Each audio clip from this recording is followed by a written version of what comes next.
Hathras collectorate सभागार में जिलाधिकारी अतुल वत्स ने लंबित रिट आयोग संदर्भ आरटीआई एवं आईजीआरएस पोर्टल पर प्राप्त शिकायतों की समीक्षा बैठक कर अधिकारियों को सभी प्रकरणों का समयबद्ध और गुणवत्तापूर्ण निस्तारण सुनिश्चित करने के निर्देश दिए। डीएम ने कहा कि आयोग आरटीआई, आईजीआरएस पोर्टल और जनता दर्शन से प्राप्त शिकायतों का निस्तारण शासन की सर्वोच्च प्राथमिकताओं में शामिल है। उन्होंने स्पष्ट किया कि किसी भी स्तर पर लापरवाही या शिथिलता मिलने पर संबंधित अधिकारी के खिलाफ जिम्मेदारी तय करते हुए कड़ी कार्रवाई की जाएगी। उन्होंने अधिकारियों को निर्देश दिए कि भूमि संबंधी शिकायतों में आवश्यकता अनुसार स्थलीय निरीक्षण कर वास्तविक एवं संतोषजनक समाधान सुनिश्चित किया जाए, ताकि कोई भी मामला डिफॉल्टर या लंबित श्रेणी में ना पहुंचे।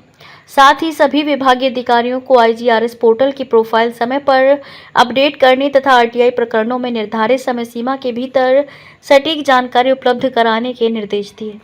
जनपद हाथरस लगातार आईजीआरएस में अच्छा परफॉर्म कर रहा है। इनफैक्ट अगर मैं पिछले 4 महीने की बात करूं तो हम तीसरे या दूसरे नंबर पर रहे। इस बार टीम एफर्ट से हम लोगों का पहला रैंक आया है, जबकि इस बार स्पेशल क्लोज का प्रोविज़न भी हटाते हुए उसमें भी फीडबैक लिया गया था। तो मैं आपको ये भी बताऊं कि हम लोग ना केवल शिकायत का निस्तारण करते हैं बल्कि समाधान करते हैं, और समाधान से मेरा तात्पर्य ये है कि 88% हम लोगों का पॉजिटिव फीडबैक है। जब किसी का कार्य हो जाता है तभी वो आपके बारे में पॉजिटिव फीडबैक देता है कि हाँ मेरा कार्य हो गया।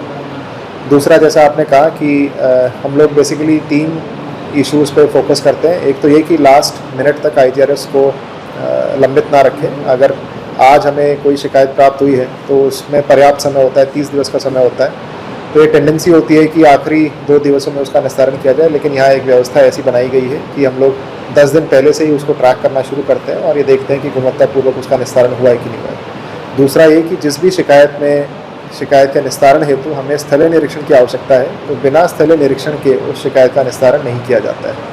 तीसरा, हम लोग समस्त माननीय न्यायालयों और आयोगों के संदर्भों का भी इस बैठक के साथ ही समीक्षा करते हैं और ये सुनिश्चित करते हैं कि माननीय न्यायालय और विभिन्न जो माननीय आयोग होते हैं उनके द्वारा जो निर्देश दिए गए हैं या अपेक्षाएं हैं या इंस्ट्रक्शंस या काउंटर एफिडेविट लगने हैं, उसमें कहीं हम लोग पीछे ना रहे और कोई कंटेम्प्ट या अवमानना की स्थिति जनरेट ना हो।